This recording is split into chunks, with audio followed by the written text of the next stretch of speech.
Vamos agora tratar dos casos não homogêneos, usando voz artificial como experimentação. Se você tiver alguma ressalva, por favor, use um dos canais de contato para comunicar ao professor. Por simplicidade, vamos representar a equação diferencial como uma igualdade a zero. A função u de t é o que queremos achar. Por exemplo, as equações que estamos estudando podem ser postas desta forma, simplesmente passando o f para o lado esquerdo. Note que f de t pode ser igual a zero. Podemos dizer que uma equação é homogênea se, dada uma solução, uma constante multiplicada por ela, também é solução. Esta é uma definição um pouco mais geral de homogeneidade. Para as equações que estamos estudando, quando f de t é igual a zero, a equação é homogênea. Pois, sendo u solução, uma constante vezes u também é a solução. Já para os casos em que f não é nula, esta propriedade não se verifica. Estes casos serão considerados com ainda mais brevidade. O link da descrição do vídeo, para as notas de aula, trata os casos não homogêneos com detalhes. Vamos começar com a equação de primeira ordem. Tentamos uma separação das variáveis u e t, para obter integrais diretas. Mas não conseguimos, porque a solução, u de t, é desconhecida. Ela é a solução que buscamos. Note que se f é igual a zero, caso homogêneo, conseguimos a solução como já foi feito. Para esta equação, de primeira ordem e com coeficientes constantes, é possível usar um fator integrante simples. Uma função p de t, para transformar o lado esquerdo em uma derivada inteira. Derivando o produto e comparando os termos, obtemos uma igualdade que deve ser satisfeita por p. Portanto, p de t pode ser escolhido. E com esta escolha substituída, ficamos com a equação diferencial, reduzida a uma forma diretamente integrável. E portanto, obtemos a solução. Assim, para a equação de primeira ordem não homogênea, temos uma fórmula geral para obter a solução. Vamos considerar o exemplo de uma entrada oscilante. O exemplo 4, das anotações do link, na descrição do vídeo. A equação diferencial assume esta forma, cuja solução completa é obtida da fórmula acima, denotando o valor inicial por u de zero. Note que a solução tem uma parte, destacada aqui, que satisfaz a equação homogênea. Pare o vídeo, e demonstre isto, substituindo apenas a parte destacada da solução aqui, e verificando que ela reduz o lado esquerdo a zero.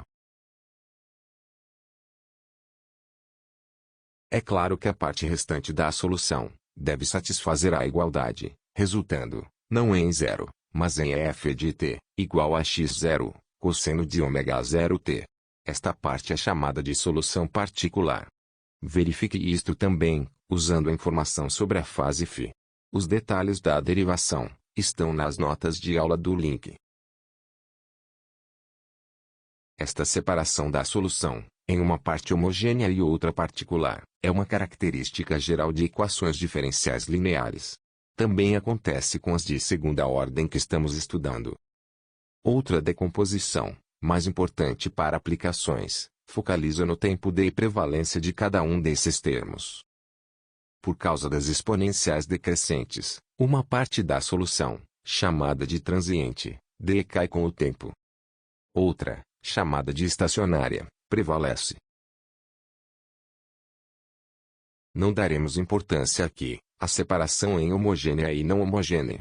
Vamos focalizar na separação em transiente e estacionária.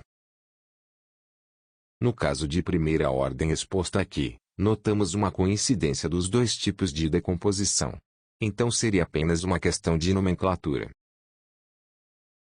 Consulte a página 18 do arquivo disponível no link, para observações mais sutis sobre esta decomposição. O UT é por vezes referido apenas como transiente, ou sinal transiente. Em muitas aplicações, ele decai muito rápido, em relação às escalas de tempo de uso do sistema. Por exemplo, no circuito RC, ilustrado na página 20 do arquivo, no link da descrição, os tempos típicos de transiente, para valores comuns dos componentes, vão de picosegundos a algumas dezenas de milissegundos. Focalizamos agora na solução estacionária, que é a resposta efetiva do sistema, já que o transiente decai muito rápido em muitos casos de interesse. Será que há um modo de obter a solução estacionária diretamente, sem resolver o problema completo? Sim, existe um modo mais direto. A solução estacionária é uma solução particular. Então podemos propor uma solução oscilante, e ajustar os parâmetros para que a igualdade seja satisfeita. Vamos fazer isto aqui para exemplificar, buscando uma solução complexa UC. A motivação vem de notarmos que a solução estacionária oscila como a entrada, o termo forçante, apenas deslocada de uma fase constante.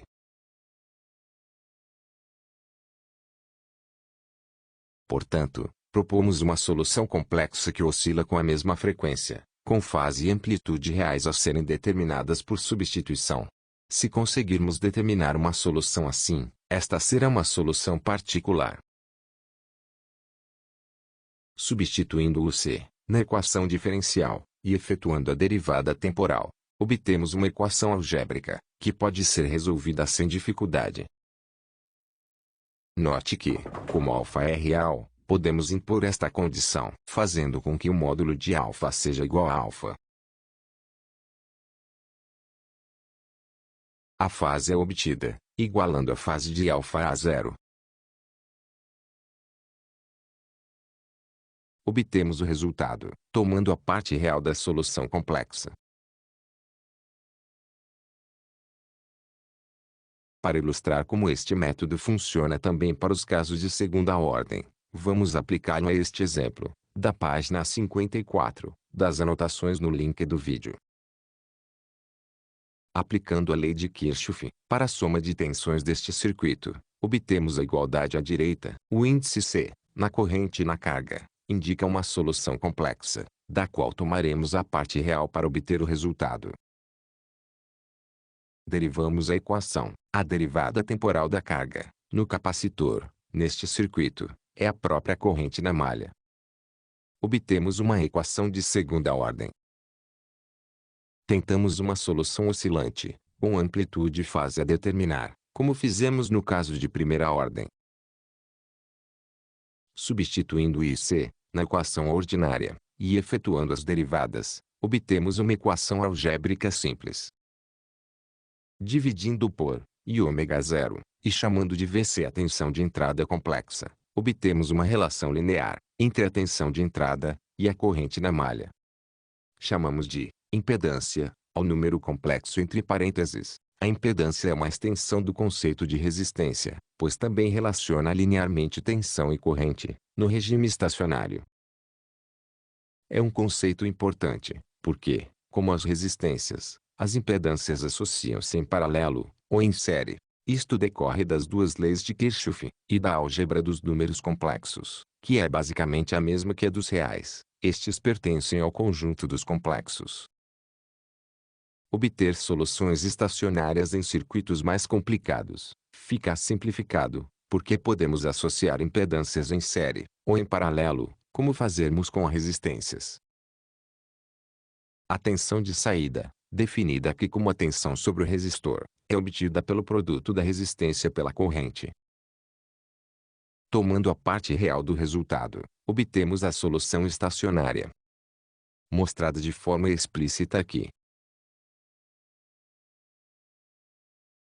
Deixando a representação complexa para trás, agora que temos o resultado, podemos avaliar a amplitude de saída, em relação à entrada, em função dos valores dos componentes do circuito. O gráfico ilustra a amplitude. É possível notar propriedades como de filtragem, ou ressonância.